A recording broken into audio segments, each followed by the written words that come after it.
Mukhang nakahanap na ng katapat si Ryan Garcia sa paangasan. Sanay kasi tayo na si Ryan Garcia ang madalas mangasar sa kalaban, mapalaban man o press conference.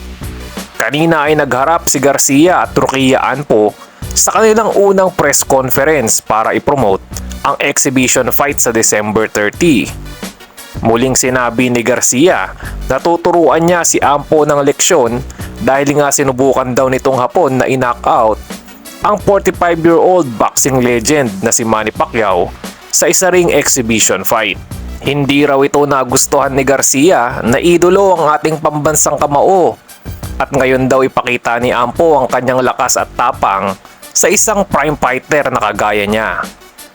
Tinawag naman ni Anpo na peking hari o peking si Garcia dahil wala daw itong professionalism at mahilig pang gumawa ng mga dahilan. Wala din daw itong respeto at sportsmanship, kaya sa kanilang laban ay may paglalagyan daw ang 25-year-old boxing star. Muli ding binanggit ni Anpo na sinubukan nga niyang patulugin si Pacquiao, ngunit kinulang nga daw siya sa oras, kaya si Garcia na lang daw ang tutuluyan niyang patumbahin.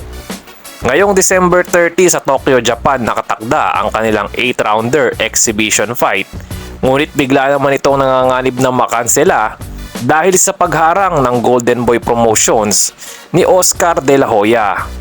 Si Garcia ay kasalukuyang under contract sa Golden Boy, kaya nga lang ay suspendido pa siya hanggang Abril ng susunod na taon na lumaban sa mga professional boxing match. Dahil dito ay pinatulan muna niya ang mga exhibition fight at hindi rin naman sa Amerika gaganapin ang kanyang laban.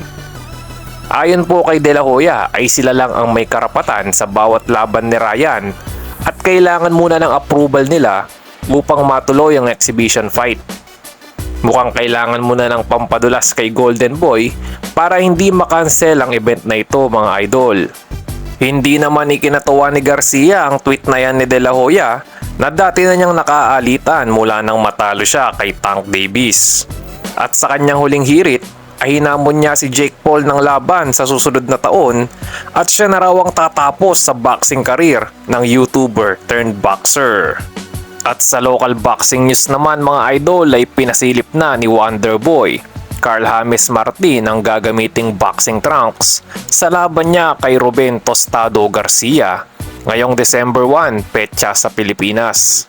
Marami po ang bumabatikos ngayon kay Wonderboy at sa kanyang promoter na MP Promotions dahil nga sa kalidad ng kanyang kalaban na may 14 na talo na.